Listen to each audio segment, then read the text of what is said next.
Here's my what if, Larson. What if WWE kept the best looking custom title that they ever had? It's the Eco title. It's an amazing title. What if? All right, anyways, let's go ahead and dive into these what ifs. Sure. Larson. Tyler Warden here asks, what if? What if Mox had stayed with WWE? WWE. Where would he be in Paul's WWE? He would have been fed to Roman. Next, what if? No, come on. He'd have been fed to Roman.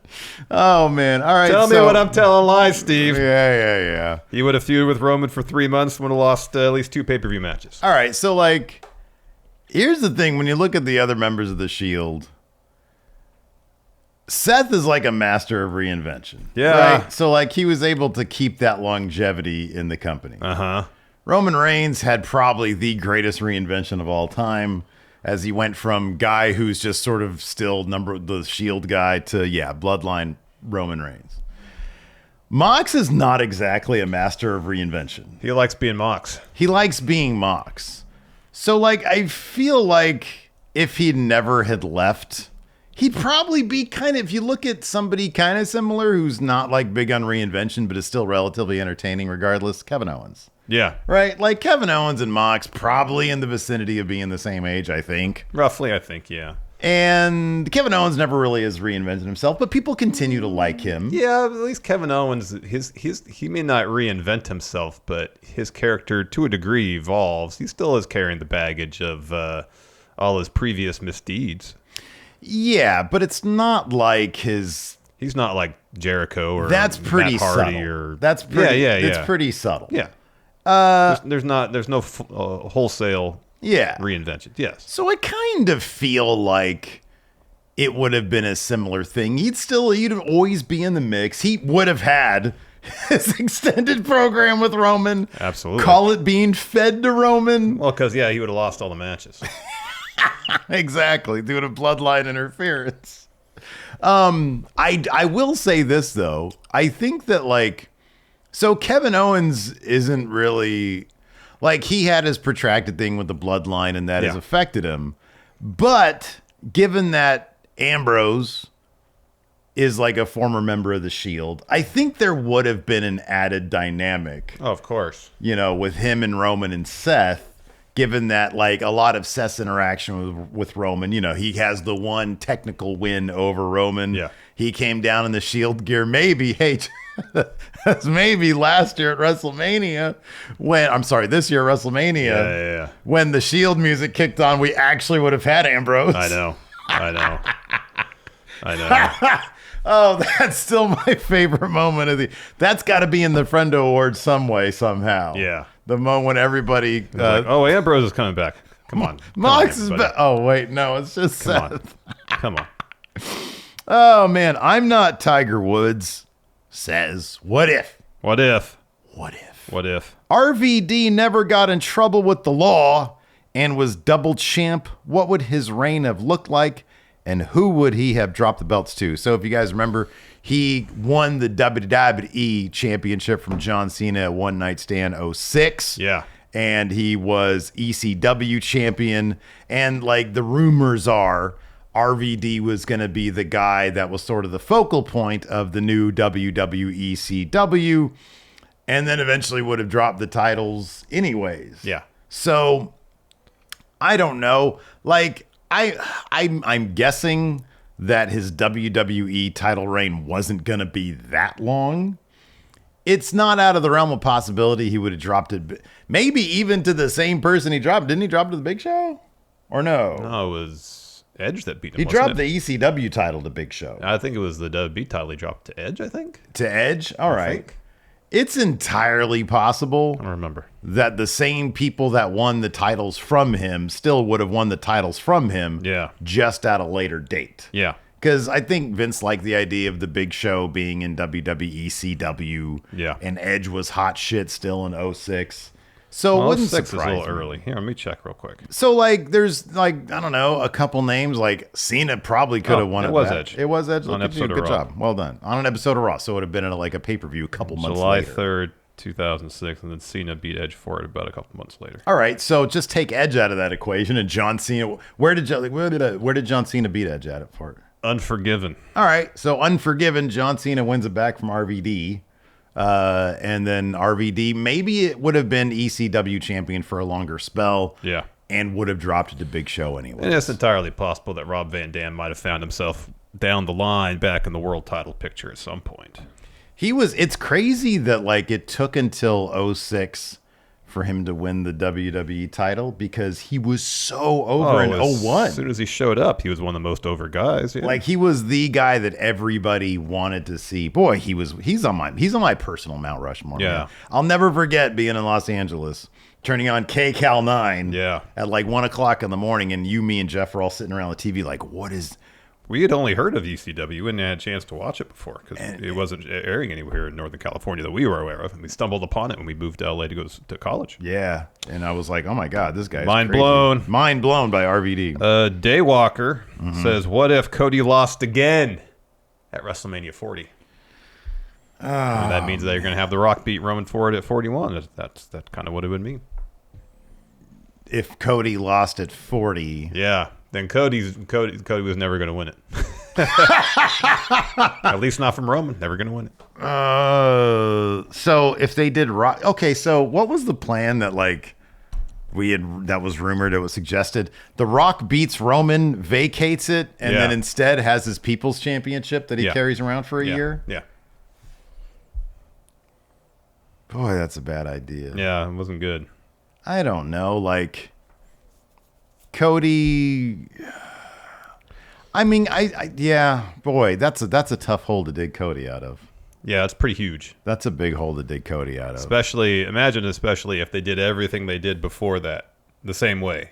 Mm-hmm. He gives up his spot, says, "No, I'm not giving up my spot." They do the tag match at WrestleMania night 1. He loses there, only to lose to Roman night 2 in his second shot to become WWE champion and finally finish his story. All right, let's line that. At that point, it's becoming the never-ending story for Cody. Let's line this up. Well, some stories are really long. There's the Bible. It's a really long story. You know, I guess what War and Peace over 1,000 That's pages. the one I always think of too. Let's line this up. Let's say, hey, Punk never got injured. So Punk set the main events night 1. Yeah, they don't do that tag match silliness. No. Night 2, the main event is Rock Roman. Cody as special guest referee. Yeah, that's what it would have been probably. Okay. I guess Rock wins that? Yeah, Cody celebrates with him. It's like, yay, Rock, you beat the title that I came to WWE to win for myself. Look, if he vacates it, Cody versus Roman 2 still happens. Cody wins. Roman was going to take time off. Roman was going to be gone. Yeah. So Cody would have beat Roman at Backlash. Yeah. Backlash France, Cody wins the title. Backlash France, Cody wins. Yeah. My goodness. I mean, maybe SummerSlam. Maybe SummerSlam. But here's the thing. Roman was going to take time off. Yeah. He was going to take time off. So, like, I don't know, do it on a special episode of SmackDown. There you go. Rob Zerver says, what if Kevin Owens never vouched for Cody Rhodes to the Young Bucks? Because that was the story that Kevin Owens, upon Cody getting his release from WWE in 2016. Kevin Owens put in the good word to the Young Bucks for Cody. This Cody guy, he's solid. Yeah. You could trust him. Yeah. And his dad was a wrestler also. Led the path, I guess, to Cody becoming member of the Elite, which, of course, led to the creation of AEW, which, of course, led to Cody going back to WWE. Yeah, right, exactly. Yeah. So if that connection had not ever taken place, would wrestling history be dramatically different? Okay, so let me ask you this. Sure. Is the idea that because Kevin Owens vouched for Cody, Cody ended up in Bullet Club? I guess you could make that connection. Let's say that Kevin Owens putting in the good word to the Young Bucks. Bro, they were taking Cody's behalf. They were taking every American popular indie wrestler and sticking him in Bullet Club. They would have stuck Cody Rhodes in Bullet Club regardless. So, let's take this what if and try to do something interesting with it. Although I think that wouldn't have made a difference. I mean, Cody Rhodes at some point would have gone up to Nick and Matt Jackson and been like, "Hi, I'm Cody Rhodes. How's it going? Yeah, I'm an American Nightmare." And they're like, "Okay, cool. You're Bullet Club now." But Too sweet, me brother. let's say that Kevin Owens' endorsement was the end-all be-all. And if that didn't happen, then Cody Rhodes never would have been in Bullet Club, never would have been in the Elite. Okay, yeah. So never even went to New Japan, went to PWG, none of that. None of that. Well, where would he have gone? That's TNA! He was in TNA. He was in too. TNA, and that would have been it. He just would have gone to TNA. Okay. No Ring of Honor for him either. Okay, no, this is it. So he goes to TNA, success there, but then because of his ties to his dad, who was, if I'm not mistaken, an NWA legend. Yeah. Billy Corgan. Wait, stay with me. Okay. Billy Corgan says, "Hey, Cody Stinking Rhodes, come be the longest reigning NWA World Champion." He becomes that. And then when Triple H takes over, he's like, "I need a new GM for SmackDown." Instead of Nick Aldis, Cody Rhodes comes over. Meanwhile, Nick Aldis was given the go-to from the Young Bucks by Kevin Owens somehow, some way. And Nick Aldis dethrones Roman Reigns. Cody Rhodes is general manager of SmackDown. Wow. Nick Aldis finishes the story. Nick Aldis. Oh, I get to finish my story. Yeah. He's going retro. None of that probably would have happened. No, none of that would have happened. No, I don't think so. But yeah, I don't know. Eltham here says, what if Triple H had taken over at WWE around 2016? What failed call-ups would he have seen get the title run that we never got? Nakamura, Rude, Samoa Joe?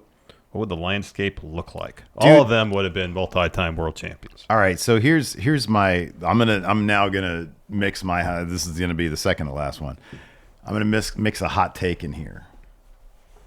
I think that what if class of between 2016 and 2018, all those names, right? Including, and then you bring in Keith Lee, Adam Cole, et cetera. Malachi or Aleister Black too. Without I think Swerve is like one of the exceptions.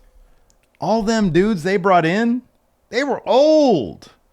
I don't think it would have. I honestly do not think that they would have stormed main roster. I don't think Aleister was that old.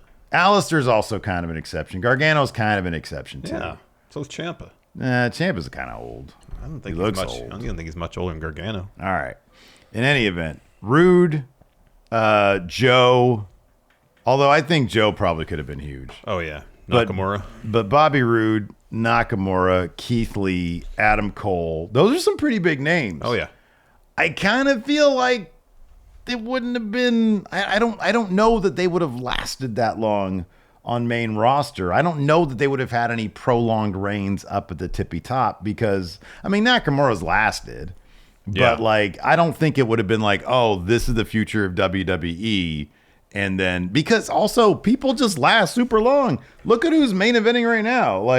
Roman's coming back. Roman, Cody, The Rock, Seth. Else up for longevity. There's one more on here. Aussie 1996 says, what if Top Notch never beat Mecha Santa? You know what? That's such a wild what if. That dude got power bombed on some steps.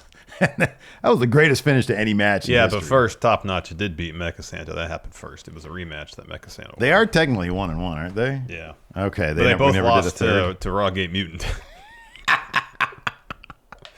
So and thus were absorbed by Rawgate Mutant. Yeah, I'll be honest with you guys. As great as that match was, it really had no bearing on our business. If that's the question, it just would have petered out. Maybe if that finished to Interdimension Tension wasn't so awesome, we would have been smart enough to move on from 2K content earlier. Not waste a lot of time on that shit. That could be. But people like that. But you know what? If Top Notch hadn't beat Mecha Santa, we probably wouldn't have done Fun Wrestling and Steve W. There wouldn't have been that split because it was Top Notch's win there that emboldened me to take control and change direction. Yeah, bad direction. No, it was a good direction because look what it led to. It led to Fun Wrestling. It led to Steve W. People really enjoyed that stuff. I'm still bummed out that you didn't see the potential in Shithead, my epic creation. No, I saw the appropriate level of potential there. No, you didn't see that his ceiling was highest. No, it wasn't even high. It was shit. His potential was poo-poo.